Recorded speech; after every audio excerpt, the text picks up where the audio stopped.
भ्रष्टाचार विरुद्धका अभियन्ता भरत जंगमको साथमा कालो सूर्य। नमस्कार, सदाझै हामी उपस्थित छौं कालो सूर्यको साथमा। कालो सूर्य कार्यक्रम यहाँलाई स्वागत गर्छ। कालो सूर्य कार्यक्रम तपाईको कार्यक्रम, हाम्रो कार्यक्रम र हामी सबैको कार्यक्रम, अर्थात् भ्रष्टाचार विरुद्धको कार्यक्रम भएको हुँदा तपाईको र मेरो र हामी सबैको हो। जबसम्म भ्रष्टाचारलाई नियन्त्रित अवस्थामा राख्न सक्दैनौँ तबसम्म हाम्रो विकास हुँदैन र हाम्रो विकासको लागि, देशको विकासको लागि, हाम्रो सर्वतोमुखी विकासको लागि भ्रष्टाचार नियन्त्रित समाजको स्थापनाको जरुरी छ। जबसम्म भ्रष्टाचार रहन्छ हाम्रो अवुन्नति मात्र हुन्छ र हाम्रो कुनै किसिमको उन्नतिको बाटो लाग्दैन भन्ने कुरा नि प्रष्ट रूपमा हामीले बुझिसकेका छौँ र देखिसकेका छौँ र भोगिसकेका छौँ। हाम्रो देशमा अस्थिर सरकार छ। किन वर्ष दिनमा प्रधानमन्त्रीहरू फेरिन्छन्? त्यसको जवाफ हो भ्रष्टाचार। भ्रष्टाचारकै कारणले गर्दा चाहिँ मन्त्रीहरू, प्रधानमन्त्रीहरू बदलिन्छन् र भ्रष्टाचारकै कारणले गर्दा राजनीतिक अस्थिर हुन्छ।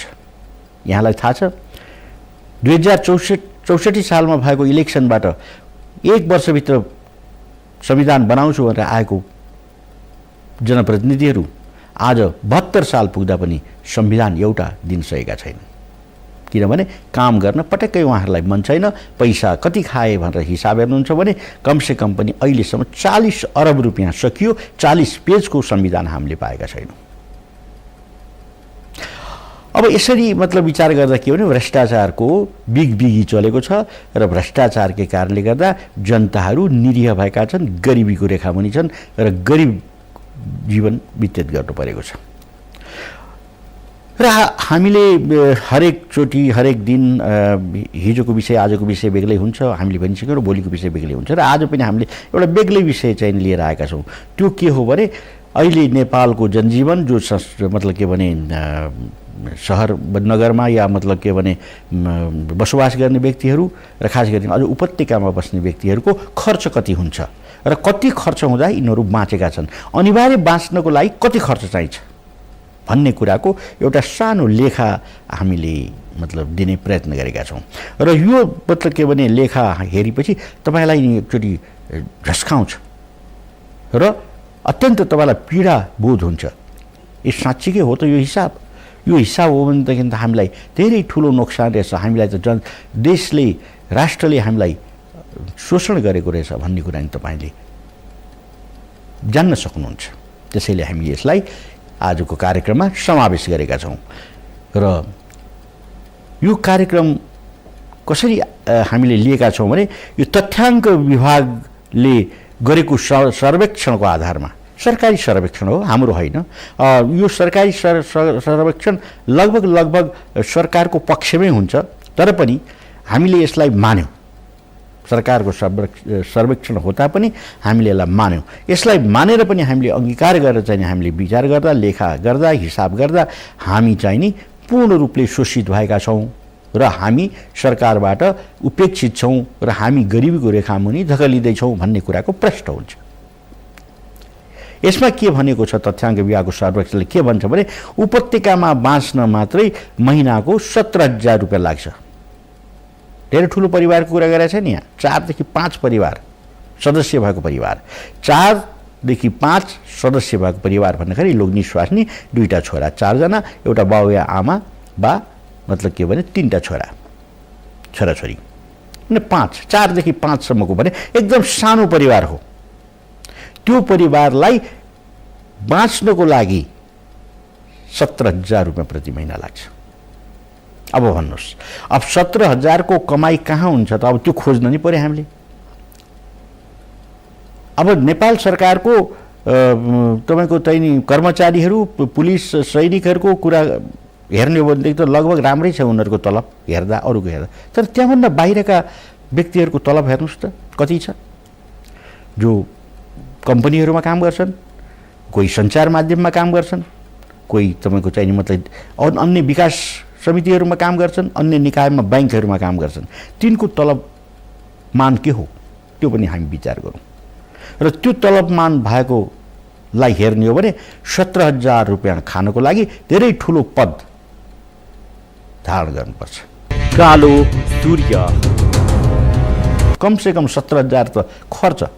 अब त्यसमा दसैँ आउँछ, तिहार आउँछ, अन्य किसिमका सामाजिक एउटा रीतिस्थितिलाई पनि पालना गर्नुपर्छ र अन्य चिज पनि खर्चहरू छन्। त्यसलाई हिसाब हेर्ने हो भने त फेरि एक्स्ट्रा अर्को चाहिँ मतलब के भने प्रतिशतका हिसाबले 15-20% अरू बढी चाहिन्छ वर्षभरिमा। जस्तो 2 लाख रुपियाँको चाहिँ हिसाब आयो भने कमसेकम अर्को 20% 20,000 अर्को चाहिँ बढ थप चाहिँ मतलब के भने हामीलाई आवश्यकता पर्छ। किनभने नेपालमा आफ्नो संस्कृति छ, जस्तो श्राद्ध आउँछ, पूजाआजा हुन्छ र अनेक किसिमका देवालय शिवालयमा जानुपर्छ। त्यसको हिसाब यहाँ गरिएको छैन। यो तथ्याङ्क विभागले सर्वेक्षण गरेकोमा त्यो सांस्कृतिक चाहिँ रूपमा सामाजिक रूपमा हुने हिसाब गरिएको छ।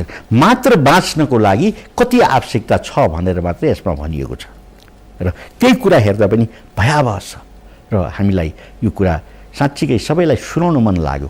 र यसमा अब मतलब के भने नेपाल सरकारको भूमिका के र समाजको भूमिका के र समाजमा स्थापित भएका अन्य कम्पनीहरूको भूमिका के भन्ने कुरालाई पनि अलि गम्भीरताका साथ सोचोस् भन्नको लागि पनि हामीले आज यो कार्यक्रमलाई अगाडि लिएर आएका हौँ।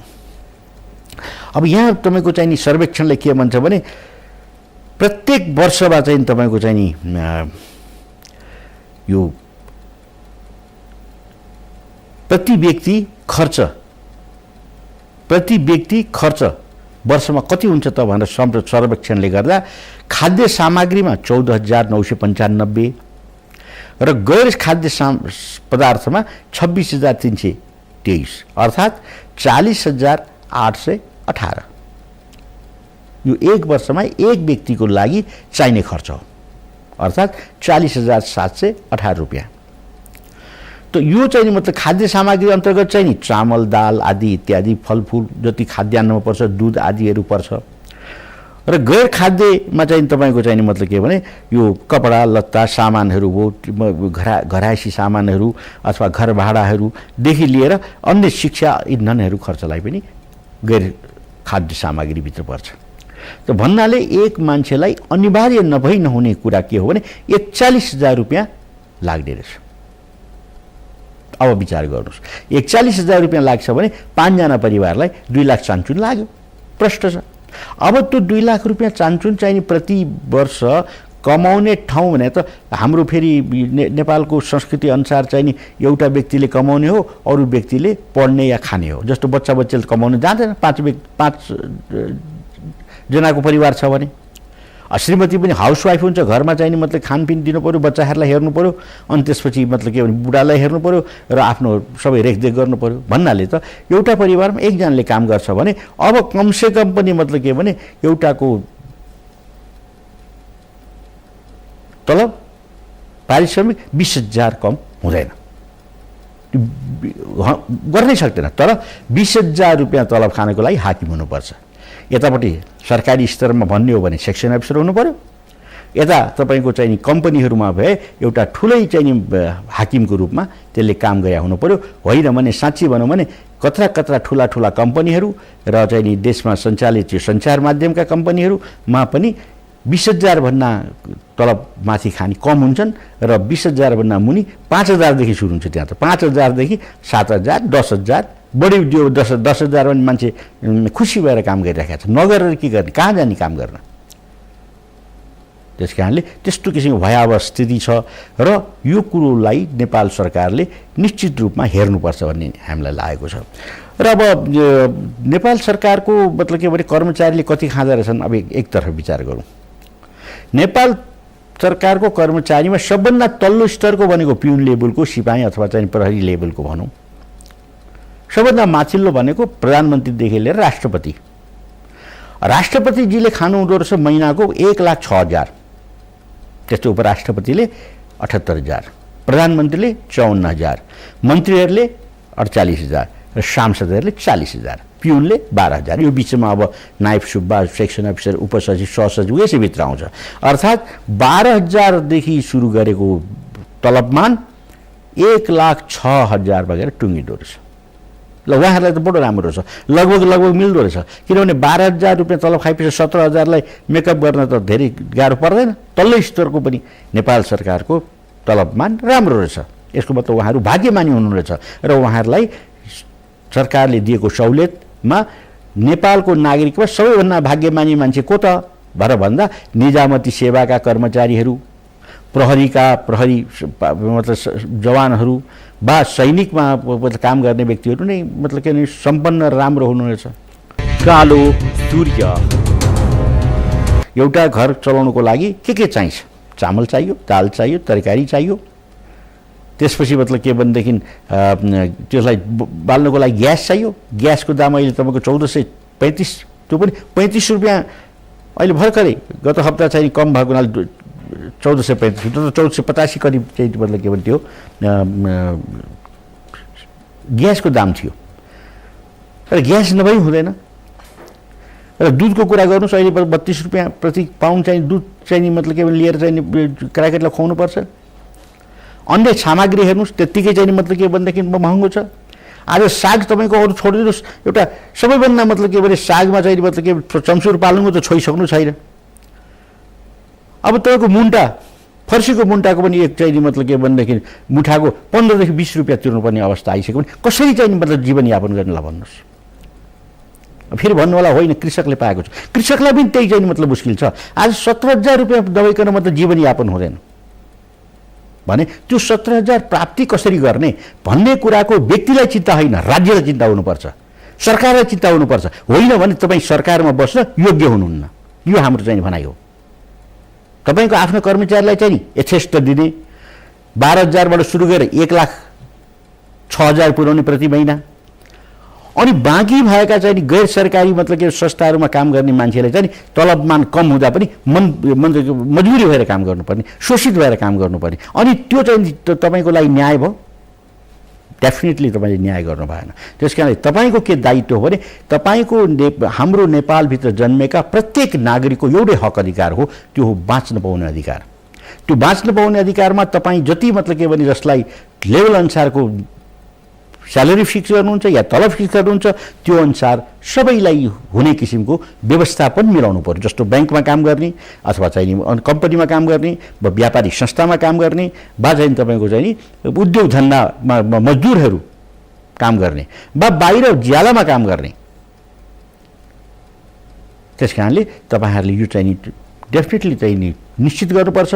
होइन भने तपाईँलाई यहीँबाट फेरि द्वन्द्व सुरु हुन्छ। किनभने सरकारमा काम गर्ने मान्छेहरू प्रतिशतका हिसाबले 1% मात्रै छन् र 79% सरकारभन्दा बाहिर छन् भने 79%लाई तपाईँले शोषण गर्न पाइन्न। र फेरि दोस्रो कुरा के छ भने अहिले नेपालको पर क्यापिटा इन्कम $476 छ, अर्थात् 47,000 र 47,000 भनेको महिनाको 3,000। तर त्यो चाहिँ नि के भने वितरण हुँदा निश्चित रूपमा सबै किसिमको चाहिँ तरिकाले वितरण भयो, समान रूपमा वितरण भयो भने सबैले बाँच्न पाउने अधिकार पायो। होइन त्यो समान रूपमा वितरण नभएर एक ठाउँमा गएर थुप्रियो भने अनि फेरि मतलब के एउटा खाल्डो मतलब के भने फरक चाहिँ नि निस्किन्छ र त्यसले गर्दा एउटा ज्यादै गरिबीको रेखामुनि पुग्छ र एउटा ज्यादै चाहिँ धनी हुने सम्भावना छ। र यसलाई पनि तपाईँले विचार गर्नु पर्यो। र अहिले हामीले भनिसक्यौँ, अहिले सांसदहरूले तलब मात्रै पनि 40,000 खानुहुन्छ तर काम पटक्कै गर्नुहुन्न। र त्यस्तै किसिमको सरकारी स्तरका कर्मचारीहरू पनि तलब खानुहुन्छ, राम्रो तलब खानुहुन्छ अरू नागरिकभन्दा, र जिम्मेवारपूर्ण काम गर्नुहुन्न। र अहिले सरकारले सबै क्षेत्रलाई पुग्ने किसिमको सबैलाई न्यायोचित मतलब वितरण हुने किसिमको व्यवस्था गर्ने कानुन बनाओस् भन्ने पनि हाम्रो अनुरोध हो। र समयले हामीलाई बिदा दिएको छ। भोलि यसै समयमा यस्तै किसिमको विषय लिएर फेरि हामी उपस्थित हुनेछौँ। आजलाई बिदा दिनुहोस्। नमस्कार।